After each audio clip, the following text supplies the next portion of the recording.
Evangelho de João, capítulo 20, leitura do verso 19 até o verso de número 29. Diz assim a palavra do nosso Deus. Ao cair da tarde daquele dia, o primeiro da semana, trancadas as portas da casa onde estavam os discípulos, com medo dos judeus, veio Jesus, pôs-se no meio e disse-lhes: Paz seja convosco. E dizendo isto, lhes mostrou as mãos e o lado. Alegraram-se, portanto, os discípulos ao verem o Senhor. Disse-lhes, pois, Jesus outra vez: Paz seja convosco. Assim como o Pai me enviou, eu também vos envio. E havendo dito isto, soprou sobre eles e disse-lhes: Recebei o Espírito Santo. Se de alguns perdoardes os pecados, são-lhes perdoados, e se lhes retiverdes, são retidos. Ora, Tomé, um dos 12, chamado Dídimo, não estava com eles quando veio Jesus. Disseram-lhe então os outros discípulos: Vimos o Senhor. Mas ele respondeu: Se eu não vir nas suas mãos o sinal dos cravos, e ali não puser o dedo, e não puser a mão no seu lado, de modo algum acreditarei. Passados 8 dias, estavam outra vez ali reunidos os seus discípulos, e Tomé com eles. Estando as portas trancadas, veio Jesus, pôs-se no meio e disse-lhes: Paz seja convosco. E logo disse a Tomé: Põe aqui o dedo e vês as minhas mãos. Chega também a mão e põe-na no meu lado. Não sejas incrédulo, mas crente. Respondeu-lhe Tomé: Senhor meu e Deus meu. Disse-lhe Jesus: Porque me viste, creste. Bem-aventurados os que não viram e creram. Oremos mais uma vez. Senhor Deus, nós bendizemos a Ti e cremos que o Senhor continua cuidando, amando, se fazendo presente com os Teus para a Tua igreja, e o faz e demonstra essa presença através da pregação da palavra. Esse é o momento que o Senhor fala conosco, que o Senhor traz esperança, conforto, consolo, ânimo. É o momento também que o Senhor adverte-nos do nosso pecado. E pedimos a Deus então que o Senhor cumpra o propósito da palavra que foi lida, edificando o Teu povo, abençoando-nos, ó Pai, para que saiamos daqui fortalecidos pela palavra lida, explicada e aplicada. Usa a minha vida, ó Deus, para falar das verdades do texto com fidelidade e edifica o coração dos meus irmãos. É o que peço a Ti, em nome de Cristo Jesus. Amém. Irmãos, quando estávamos nos dias da pandemia, eu também contraí o vírus, né? E na época, a Vanessa estava grávida da Cecília, o João Pedro era bebê, pequenininho ainda, e eu fiquei muito temeroso, né? Se eu morrer. E eu lembro que naquela época, um pastor amigo meu, fortinho, porque na época também eu estava um pouquinho acima do peso, e bem acima, né? Tava com 160 naquela época, tava forte. E um amigo meu, pastor, também bem gordinho, ele também pegou o vírus, e a gente tinha idade parecida, rotina parecida, pastores, peso parecido e tudo mais. Então, quando ele pegou o vírus, ele mandou mensagem pra gente lá: olha, tô doente, orem por mim. Ok, começamos a orar, né? 1 dia, 2 dias, 3 dias, e acompanhando ali o caso dele. No 4º dia, ele aparentemente estava bem. Olha, eu tô aqui e tal, não sei o quê, um pouquinho de dificuldade para respirar, mas tudo caminhando e tal. No 5º dia, estava no hospital. No 6º dia, foi entubado. E aí foram 30 dias ali de intubação, e cada vez o quadro ficando mais grave, ao ponto dos médicos chamarem a família e falar: olha, é só um milagre mesmo para que ele sobreviva. E nesse momento em que ele estava internado, eu fui também ali infectado com vírus. Aí veio o medo, né?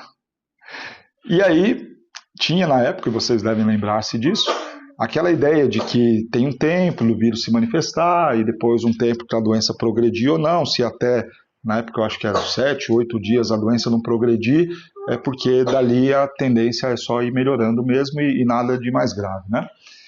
E eu fiquei na cabeça aquela ideia, né? No 5º dia a coisa desandou, né? E logo quando eu descobri então que estava com vírus, já me isolei, porque a Vanessa grávida, o João bebê pequeno ainda, meus pais com uma idade já um pouquinho a mais, né? Então eu já fiquei num lugar isolado de todo mundo, já não vi mais ninguém, fiquei lá trancado. Minha mãe deixava a comida lá embaixo na escada, depois que ela ia embora, estava bem longe, que eu ia lá pegar, subir, ficava isolado lá no quarto. Primeiro dia, segundo dia, ok. No terceiro dia, quando foi dando o quarto dia, começou a bater o medo, e eu lembro que naquela noite ali, eu comecei realmente a temer. E se eu morrer? Quem vai cuidar da minha esposa? Quem vai cuidar dos meus filhos? Como é que vai ser essa situação? E isso foi me dando uma angústia, eu comecei a ter dificuldade para respirar, psicológica, de ficar ali com aquele negócio na cabeça, receoso, e fiquei pensando, será que eu estou com febre? Será que eu já estou mal? Será que eu vou ter que ir para o hospital? Mas o medo se fez presente. E eu encontrei conforto e descanso nessa realidade de que o Senhor está presente, de é Ele quem cuida, quem dá livramento. E mesmo se Ele resolvesse que aquele era o momento de eu morrer, o Senhor continuaria a cuidar da esposa, dos filhos, e ninguém melhor do que Ele para cuidar dos seus. Mas eu trago essa ilustração para mostrar que o medo é algo real. Esse foi o meu, e certamente é um de tantos outros momentos em que eu tive medo. E certamente você também já teve momentos, situações, em que o seu coração se encheu ali de temor. Talvez na expectativa de um diagnóstico de alguma coisa, talvez aquele medo de enfrentar coisas novas, talvez o medo de começar em um novo projeto, um novo trabalho, ou o medo de ser mandado embora daquele trabalho onde você está. Fato é que nós, nesse mundo caído, afetado pelo pecado, sempre estaremos diante de possibilidades de risco, de perigo, que vão trazer medo, incerteza, dúvidas ao nosso coração. E é muito importante, nesse momento, nós termos esta certeza. Deus está conosco. Nesse momento do medo, da angústia, que é tão comum à vida, que é tão comum a seres que são finitos, Deus se faz presente. O nosso texto narra um desses momentos de medo. Havia tido, então, a crucificação do Senhor Jesus, uma cena horrenda, escandalosa, gritante aos olhos de todos os que testemunharam. Havia tristeza, havia pavor, havia medo, porque, obviamente, se perseguiram e mataram a Cristo Jesus, a expectativa desses discípulos é que também os judeus iriam contra eles. E o texto é claro em dizer que eles estavam com medo dos judeus. Eles estavam com medo daquilo que poderia acontecer. Podem vir nos prender, podem matar a nossa família, e era uma situação de risco real. O que nos faz pensar que é um medo, então, legítimo. Eles não estavam com medo infundado, sem sentido. Havia o perigo real deles serem presos, havia o perigo real deles serem levados ali pelos judeus, e tal qual aconteceu com Jesus, também isso acontecer com eles. Diz o texto, então, que ao cair da tarde daquele dia, o primeiro dia da semana, trancadas as portas da casa onde estavam os discípulos, com medo dos judeus, veio Jesus. E a primeira coisa, então, que eu falo é que o medo é real, é possível, e há as razões do porquê nós tememos. Nós tememos, primeiramente, porque há situações adversas. Existem, de fato, situações de risco, situações de perigo. Doença é real, existe. Malfeitores existem. Pessoas invejosas existem. Existem aqueles que estão trabalhando para trazer dano e sofrimento às pessoas. Isso é verdade. Mas não sofremos apenas pela questão externa. E o medo é uma realidade não apenas porque coisas ao nosso redor podem nos fazer mal. O medo também é completamente normal porque nós somos seres finitos. Uma das grandes razões pelas quais nós tememos é quando estamos diante de situações que fogem do nosso controle. Aquele medo inicial que eu compartilhei com vocês em relação à minha saúde era um medo por conta disso, de não ter nas minhas mãos o controle. do futuro dos meus filhos, do futuro da minha família, de como vai ser, e quando meu filho for adolescente, quem vai aconselhar ele, quem vai puxar a orelha dele e falar, olha, é assim, é assado, é esse o caminho. É o medo quando nós olhamos e percebemos que a coisa foge do nosso controle. E isso é fruto da finitude. Então há os fatores externos, mas há também a finitude, a incapacidade nossa. Somos finitos no alcance daquilo que temos poder para fazer, somos finitos na capacidade que temos de lidar com uma série de coisas. E claro, há um terceiro fator que causa medo em nós, o pecado. O pecado que nos faz desconfiar de uma solução possível, que nos faz e que nos impede, atrapalha, distorce a situação e faz com que nós não enxerguemos o nosso Senhor, a presença dele, o controle dele, a soberania dele, a força e o poder que ele tem para reverter quadros difíceis. Fato é que esse medo vai nos paralisar. E seja por uma questão da realidade do que é externo que vem contra nós, seja por conta da nossa própria insegurança dada a nossa finitude, ou por conta do pecado que toma o nosso coração, o medo existe e o medo nos para. Quando nós pensamos nesse medo pecaminoso, ele foi acusado aqui durante a nossa liturgia. Quando ouvimos que o Senhor se irrita quando nós deixamos de confiar e descansar nele. Causamos então espanto no nosso Deus. E certamente você já viveu alguma situação assim, quando você lida com crianças, né? Então você vai lá naquela piscina maravilhosa, tá doido para que a criança brinque, entre e se divirta e aproveite tudo aquilo, e tem aquele toboágua gigante que dá várias voltas, e tudo aquilo ali pode ser uma grande festa, pode ser algo muito bom, mas a criança fica, não, não vou, não, tô com medo. Aí você fala, não, vai. Aí ela começa a chorar, você é doido para que a criança vá, se divirte, aproveite. Pior ainda quando a gente paga muito caro por esse passeio, gasta o dinheiro que não tem, na expectativa de que a criança vai chegar lá e vai brincar, daqui a pouco ela senta, embirra ali, fala, não vou sair daqui, eu tô com medo, eu não vou. Aí você fala, não, miserável, não tem como não, eu paguei, já gastei, você tem que ir, nem que eu te jogue lá de cima, só pra você poder aproveitar. Já passou uma situação assim? Eu passo algumas com meu filho. É o medo. E por que a gente se irrita? Porque nós adultos, que temos o controle daquela situação, sabemos que aquilo é bom, sabemos que aquilo é prazeroso, sabemos que não há risco nenhum, que é divertido, que é gostoso. E claro, diante do nosso Deus, por vezes nós somos como crianças. Olhamos as situações da vida e enxergamos tudo isso de forma distorcida. E este pecado que vem e paralisa é o que está sendo advertido pelo nosso Deus nessa exposição. É o pecado que nós devemos tratar entendendo que o Senhor está conosco.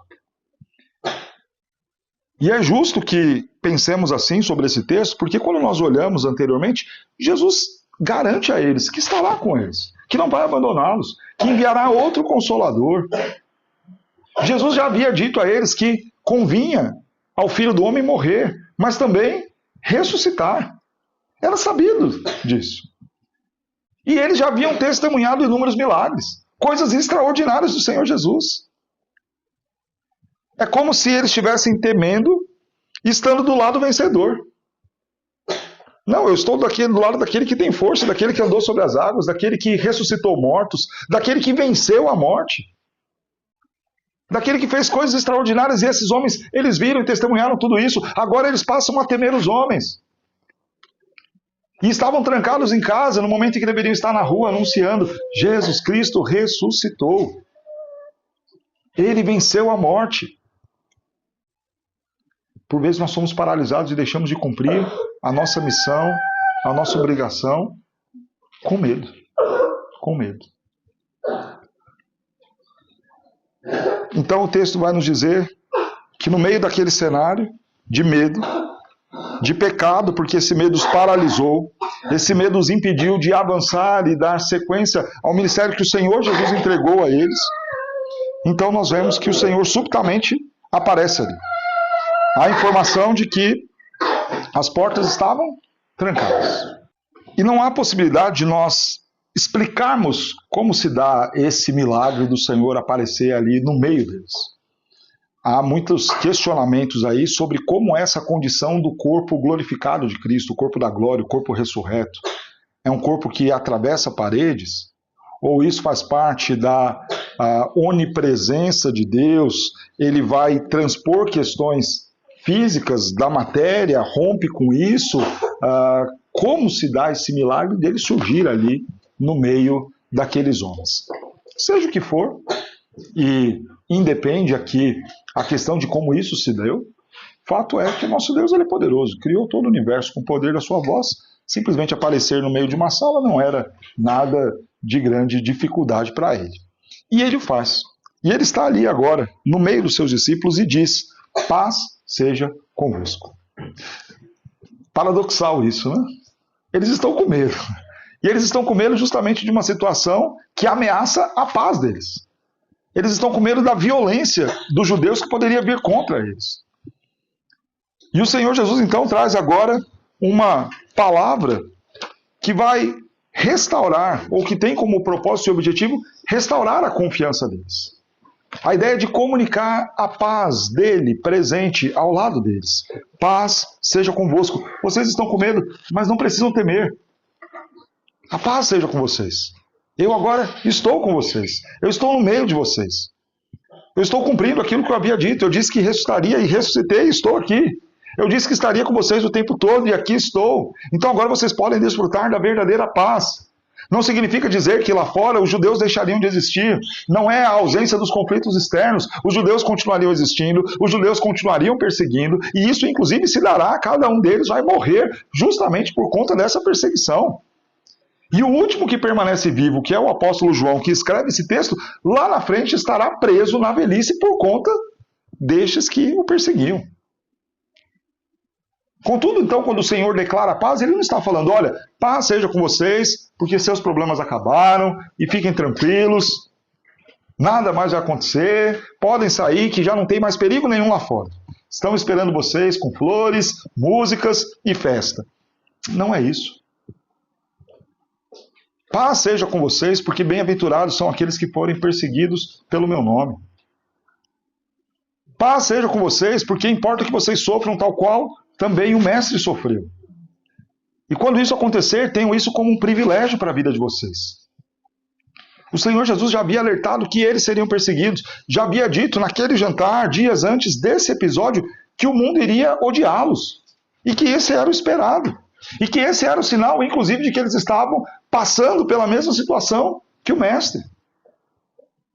A paz não é a ausência do conflito, é você saber lidar com as situações conflituosas. Então há uma canção que diz: esta paz que sinto em minha alma não é porque tudo me vai bem. Esta paz que sinto em minha alma é porque eu amo e creio em meu Senhor. É porque eu sei que ainda que os problemas não deixem de existir, há um propósito de Deus. Há um Senhor soberano que está regendo todas as coisas. Ele sabe como e por que está conduzindo a coisa daquele jeito e daquela maneira.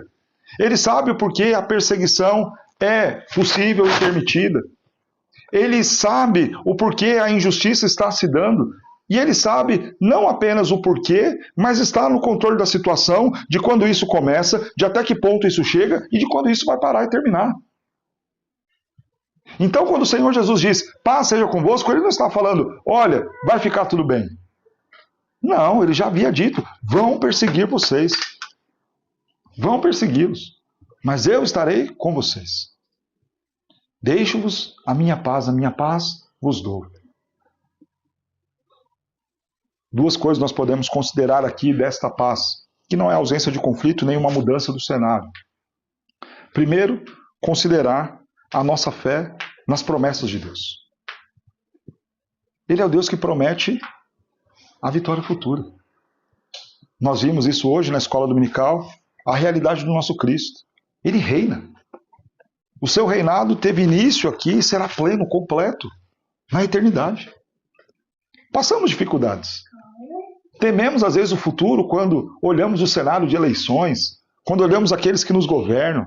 Tememos se haverá dias melhores para os nossos filhos. E a paz que buscamos não está firmada naquilo que vai acontecer nas eleições ou nas tomadas de decisões do partido A, B, C ou D. A nossa paz não está afirmada naquilo que vai se dar na economia ou nos avanços da medicina para tratar a enfermidade A, B, C ou D. A nossa paz está no fato de que Cristo Jesus reina e reinará para todo sempre. E que ainda que as coisas aqui, debaixo da administração humana, fracassem, seremos reinados e governados por Cristo para todo sempre. Em um mundo de justiça e equidade. Essa paz, então, baseia-se na promessa de Cristo Jesus em relação à vitória futura dos seus.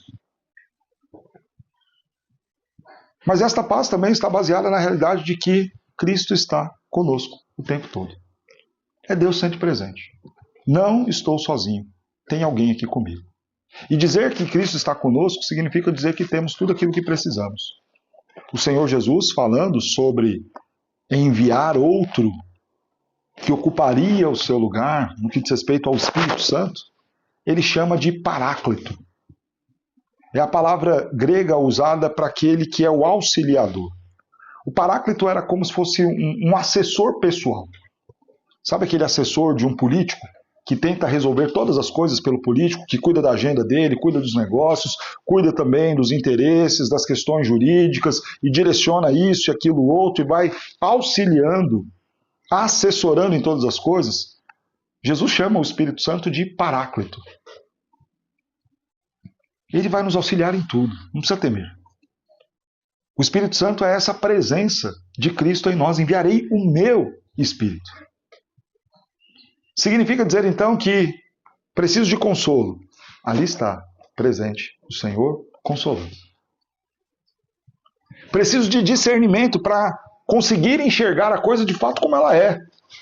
Porque às vezes eu me assusto com coisas das quais eu não devo me assustar, a semelhança daquela criança que está no parque para brincar, mas não quer porque tem medo de coisas das quais ele deveria se alegrar.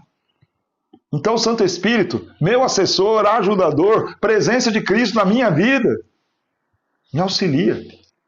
Me auxilia a enxergar. É o Espírito Santo que vai nos encorajar. É o Espírito Santo que vai nos fortalecer. É o Espírito Santo que vai abrir nossos olhos para que a gente perceba os nossos erros, os nossos pecados, aonde nós estamos falhando. Não precisamos temer. E podemos descansar nesta ideia de paz, não porque com o estalar de dedos tudo vai se resolver. Talvez as coisas continuem difíceis. Talvez a realidade do que é o mercado de trabalho, a economia, os inimigos, as pessoas, as doenças, talvez nada disso mude. E o seu domingo da semana que vem esteja envolvido com os mesmos problemas, os mesmos desafios. Nem tudo muda em uma semana para todo mundo. Mas se ainda assim essa for sua situação, entenda a paz do Senhor Jesus sobre a sua vida. Esta paz que está baseada nas promessas do Senhor. Esta paz que está baseada na presença dele conosco. Nós vimos o medo que paralisa, vimos a presença que restaura e anuncia paz, mas vemos também agora Jesus enviando esses seus discípulos. Paz seja convosco. Então ele mostra as mãos, o lado, e alegraram-se então os discípulos ao verem o Senhor. Realmente é o nosso Cristo. Ele ressuscitou. Jesus outra vez então repete, paz seja convosco. Como que dizendo e enfatizando, está vendo? Eu ressuscitei mesmo. Está tudo acontecendo. Do jeito que eu havia anunciado, do jeito que foi prometido. É a paz baseada nas promessas, é a paz baseada na presença. Disse-lhes então Jesus, assim como o Pai me enviou, eu também vos envio. E havendo dito isso, soprou sobre eles e disse-lhes, recebei o Espírito Santo. É importante nós vermos essas palavras de Jesus. Durante os 3 anos, Jesus havia falado do ministério que eles deveriam desenvolver. Antes, Jesus envia os seus discípulos para irem às cidades. Vão, e chegando nas cidades, preguem. E se não receberem vocês, não fiquem chateados, não. Não é vocês que estão negando a mim. Peguem as sandálias, batam, sacudam as sandálias e vão embora. E está tudo bem, está tudo certo. Em meu nome vocês vão fazer coisas extraordinárias, coisas grandiosas. Naquele último jantar, Jesus havia dito a eles: é real que vai ter sofrimento, mas também tudo quanto vocês pedirem ao Pai em meu nome, eu vou conceder a vocês. Já havia sido comunicado a eles com clareza o dever de ir. Contudo, eles estão trancados, parados, com medo. A gente poderia imaginar que Jesus agora apareceria e falaria o seguinte: olha, vocês estão tudo dispensados, não preciso mais de vocês não. Ao invés de vocês estarem lá com autoridade, com ousadia, indo e fazendo, vocês estão tudo parados, trancados, com medo. Vocês são tímidos, vocês são covardes. Mas não é isso que o Senhor Jesus faz. Há uma graça do Senhor sendo manifestada. O Senhor usa pessoas que se abalam, que sentem medo. E voltando à ilustração inicial do momento em que eu tive medo lá atrás, na Covid, algo que me fez pensar foi quão indigno eu era do ministério sagrado, de ser alguém que constantemente fala dos crentes sobre terem fé em Cristo Jesus e agora estava temendo aquilo que seria o futuro dos seus filhos. E eu lembro que na minha confissão de pecado, naquela noite, eu falei: Senhor, eu sou muito miserável. Não é possível que alguém que prega sobre Jesus, sobre o poder de Jesus, sobre os milagres de Jesus, sobre os feitos de Jesus, sobre a realidade de novo céu e nova terra, que prega para não andarmos ansiosos com coisa alguma, porque o Senhor é quem cuida, basta para cada dia os seus próprios cuidados. Como que alguém que fala disso, ensina isso, prega isso, está aqui com medo, chorando, dentro de um quarto fechado, com receio do que vai acontecer no futuro? É belo saber que Deus usa homens falhos, finitos, pecadores, homens que sentem medo. Então eu me lembro de Eliseu. Fez tudo o que fez e depois vai se esconder com medo. Porque o medo é dessa humanidade finita, dessa humanidade afetada. Isso é bem verdade que talvez você deva se envergonhar pelo medo injustificado que sente, porque esqueceu-se das promessas de Deus, ou porque anulou no seu coração que Cristo está presente ao seu lado. É verdade também que ainda há chance e esperança para mim e para você. Deus nos usa mesmo assim. Tímidos, medrosos, o Senhor está disposto a me enviar e te enviar. A dar chances para mim e para você, falando: vai e faça o que você tem que fazer. A missão destes era ir no mundo inteiro testemunhando de Cristo Jesus. Mas cada um de nós temos uma missão. E o medo, por vezes, vai querer nos impedir de cumprir a missão. Às vezes a gente tem medo de começar uma conversa muito séria com alguém. Então você sabe que de repente você vai ter que confrontar o pecado. Vai ter que falar algumas coisas e essa pessoa talvez possa se ofender com você, possa se chatear. E às vezes a gente não vai adiante, não cumpre a missão de ensinar, de exortar, porque tememos o que pode acontecer. É ou não é? Quantas vezes no casamento a gente vê situações em que os conflitos vão se agravando porque nos falta coragem de chegar e falar: eu preciso sentar com você e falar coisas importantes, que são problemas, que são pecados. E aí você vai ver muitos casais chegando num ponto de desgaste que lá na hora da briga, na hora que não aguentou mais, estourou e falou, a pessoa vira e fala: poxa, mas por que você não me disse isso antes? E a resposta é: eu fiquei com medo. Eu não sabia o que você ia pensar. Eu não sabia o que você ia dizer. Deixamos então de fazer o que é certo. A sinceridade na fala, no diálogo, em apontar o erro. Não para ser juiz sobre a vida do cônjuge, ou sobre a vida do filho, ou sobre a vida do chefe, do vizinho, do irmão em Cristo, mas para ser bênção de Deus na vida dele, consolando, exortando, ensinando.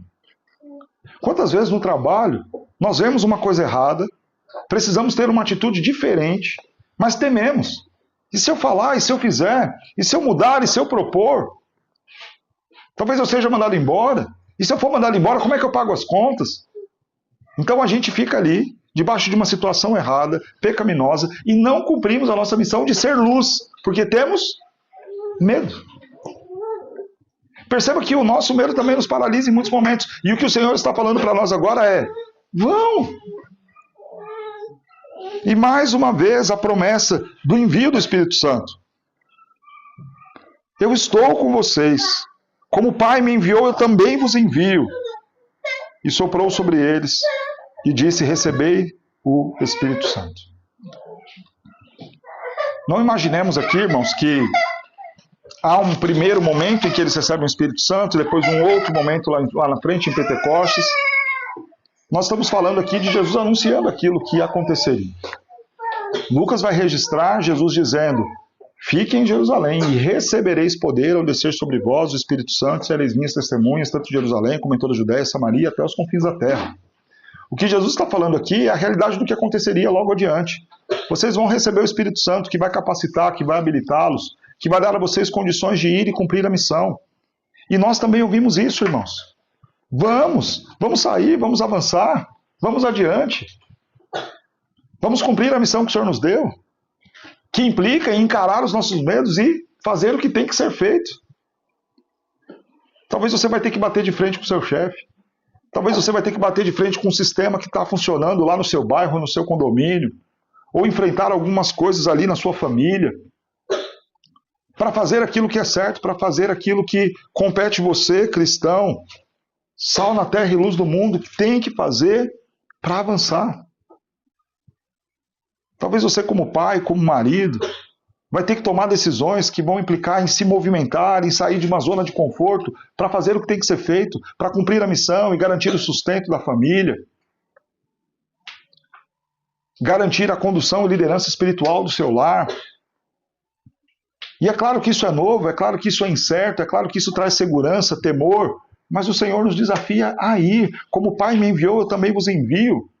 E para cada um de nós, Deus deu missão. Se você é pai e mãe, Deus te deu a missão de educar os seus filhos para as coisas que trazem medo ao seu coração. Mas como eu vou falar, como eu vou conversar, como eu vou exortar? Será que vai dar certo? Não tema. O Senhor te deu a missão como o Pai o enviou para fazer e cumprir a missão dele e o capacitou a isso. Também o Senhor te envia, te capacita, te chama e fala: não temas, vai e faça o que você tem que fazer.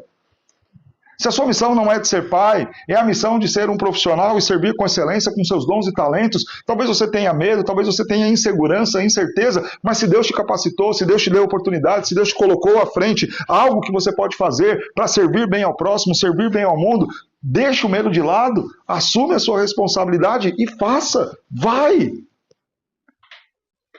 Como Deus enviou a Cristo, também te envia. Como capacitou a Cristo, também vai te capacitar. Se o desafio e o trabalho está aqui na igreja, vai, faça, cumpra. É a sua missão. Obedeça. E Deus vai te capacitar, vai te ajudar, estará ao seu lado. A boa notícia é que essa graça nos envia.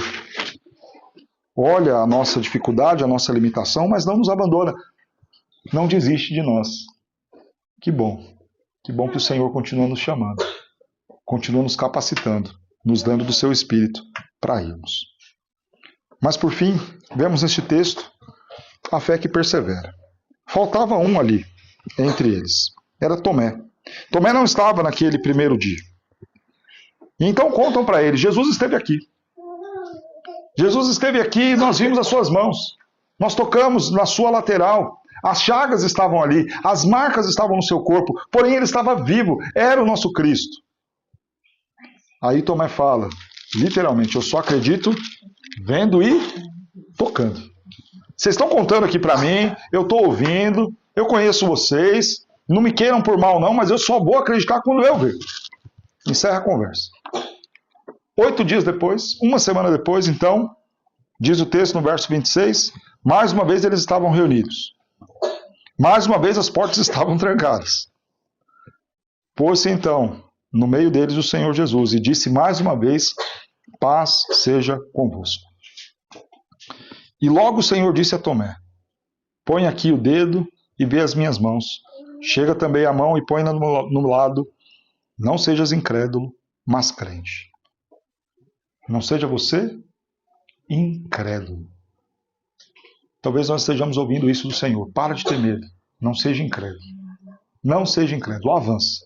Seja crente. Creia que você tem as promessas de Deus. Creia que você tem a presença do próprio Cristo. Não seja incrédulo. Vá.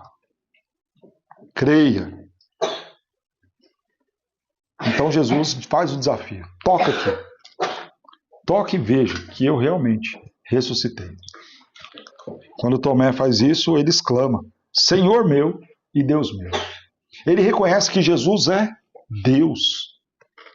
Chama Jesus de Deus. Louva e adora o Senhor Jesus. E Jesus, por ser Deus, não nega essa adoração. Mas vai dar uma dura repreensão. Porque viu, você creu? Bem-aventurados são aqueles que não viram e creram. Claro que quando nós vemos e testemunhamos, e então isso nos encoraja, é bom. Não há mal nisso. Somos encorajados pelos testemunhos uns dos outros. Somos desafiados quando vemos as coisas acontecendo, dando certo, então isso nos empolga e a gente dá mais um passo e avança e vai. Contudo, bem-aventurado, mais feliz nós seremos quando nós não vemos e cremos. O que Jesus quer dizer com isso?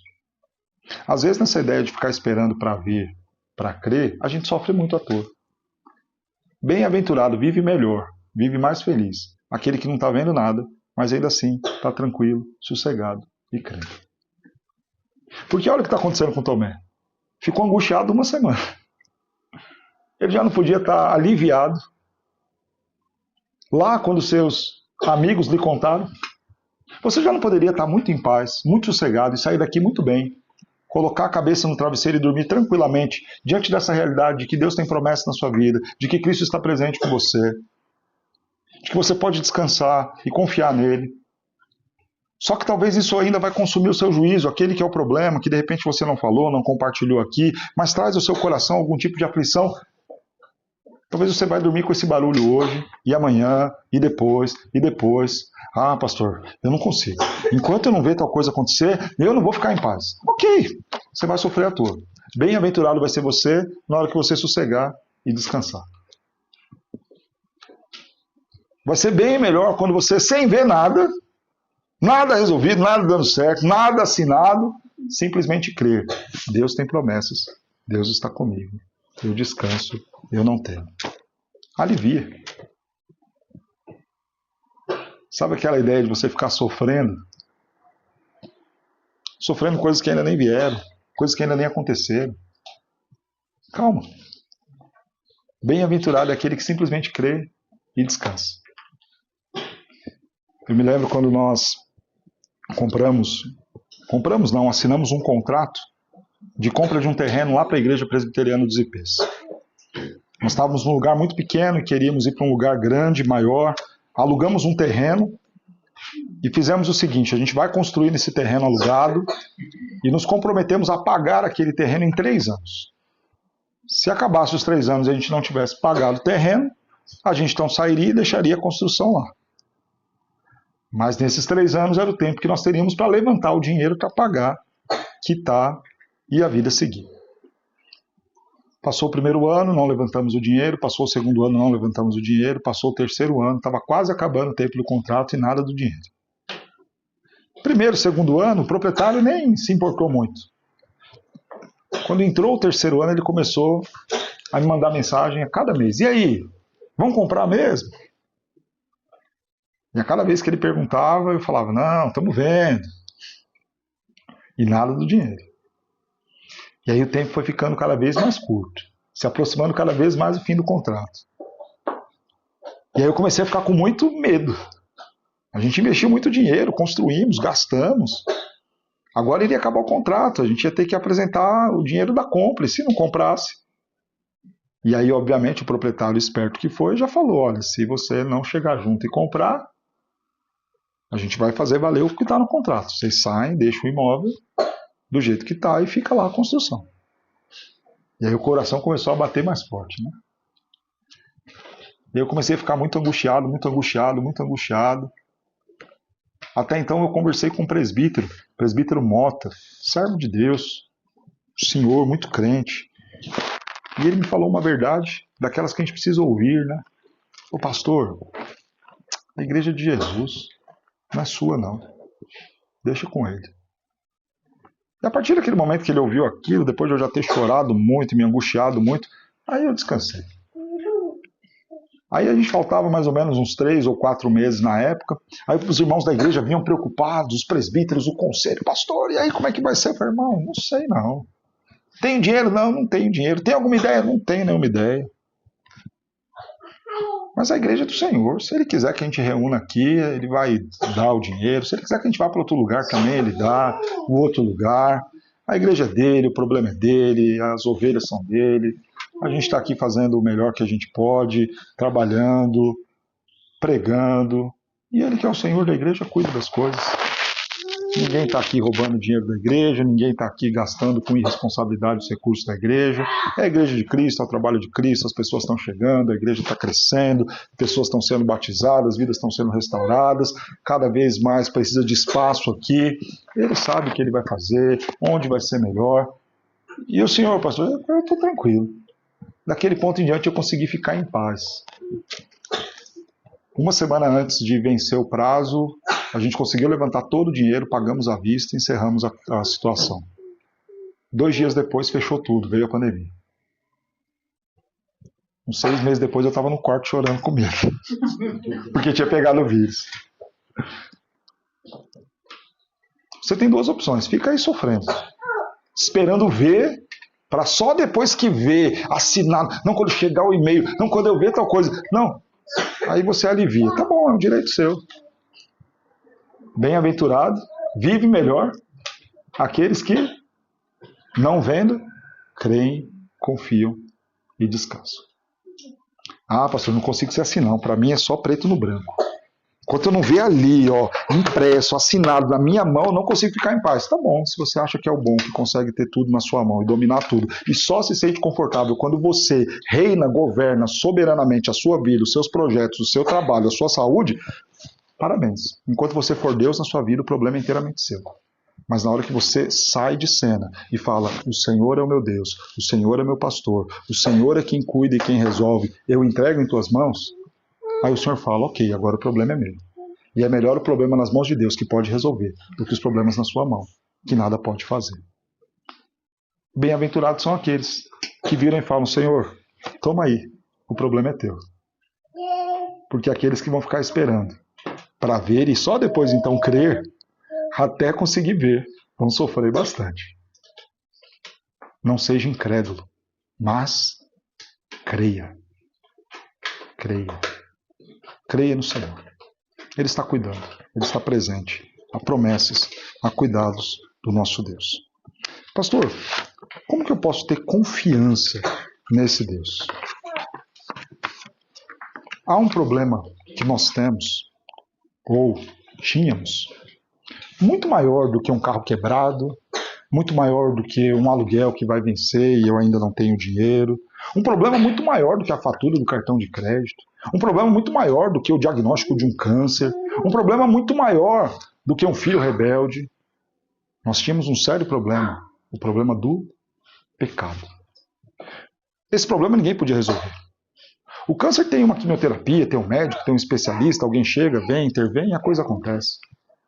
Um cartão de crédito está alto, está difícil, mas no fim das contas você parcela, refinancia, renegocia, vende a roupa, o rim, uma hora vai, uma hora certa e vai. Mas o problema do pecado ninguém resolve. E eu e você, nós somos pecadores, e o salário do pecado é a morte. Não, pastor, eu até entendo que eu sou pecador, mas eu sou um bom marido, eu sou um profissional que trabalha direitinho. Eu acho que eu não sou tão tranqueira que nem o senhor está falando. A questão é a seguinte, Deus é muito justo, Deus é muito santo, e o meu pecado e o seu pecado, por menor que ele seja, ainda que fosse só um cisquinho de pecado, já nos eliminaria no teste de qualidade do Senhor. Você já viu aquelas linhas de produção que vai eliminando o que tem defeito? É impressionante aquilo, não é? Eu gosto de ver principalmente aquela das frutas. Vai passando aquele monte de fruta, a máquina com algum scanner doido lá consegue identificar uma fruta que não está boa e de repente ela sopra aquilo ali e sai da linha de produção e só vai que está bom para a caixinha. Eu fico admirado, como é que a máquina consegue perceber que o negócio não está bom e acerta o sopro bem naquela que está ruim e tira o negócio. Se uma fábrica não passa para frente um produto com defeito, não pense que no último dia Deus vai pegar os seus defeitos e falar, tem um defeitinho aqui, mas passa. Não. Deus é muito mais criterioso. Mas então como é que você aceita, pastor? Porque eu tenho um monte de defeito. Para isso se manifestou Jesus. para desfazer as obras do diabo. Cristo Jesus veio para morrer na cruz no meio no seu lugar. Para virar e falar, ok, vem aqui, Jonatas, qual é o tamanho da dívida?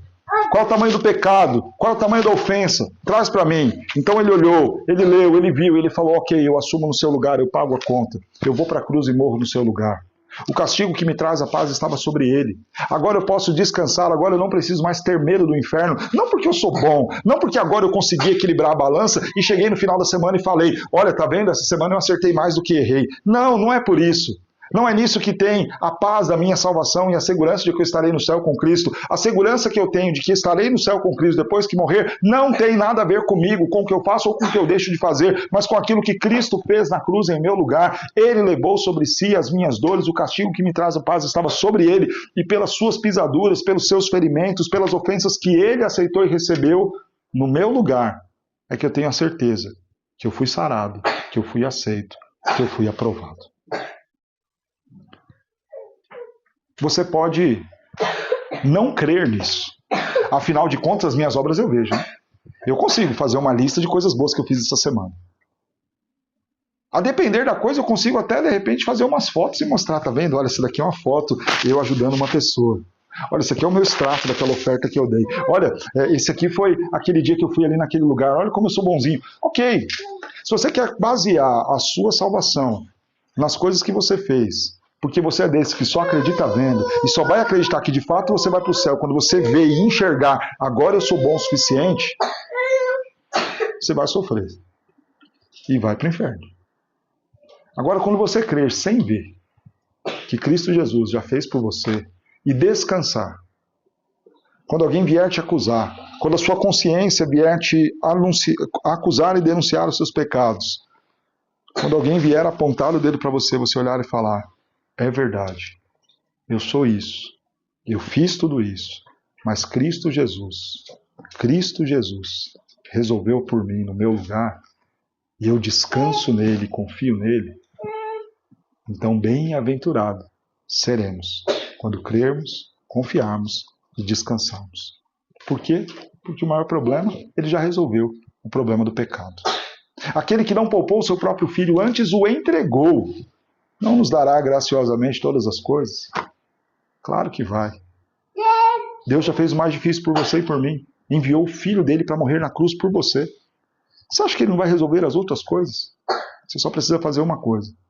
Creia em Cristo Jesus. Ame Cristo Jesus. Descanse em Cristo Jesus.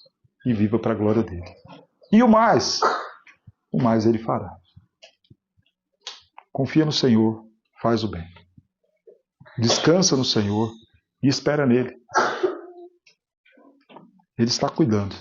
Ele está fazendo. Ele está presente no meio do nosso medo, da dor e do sofrimento.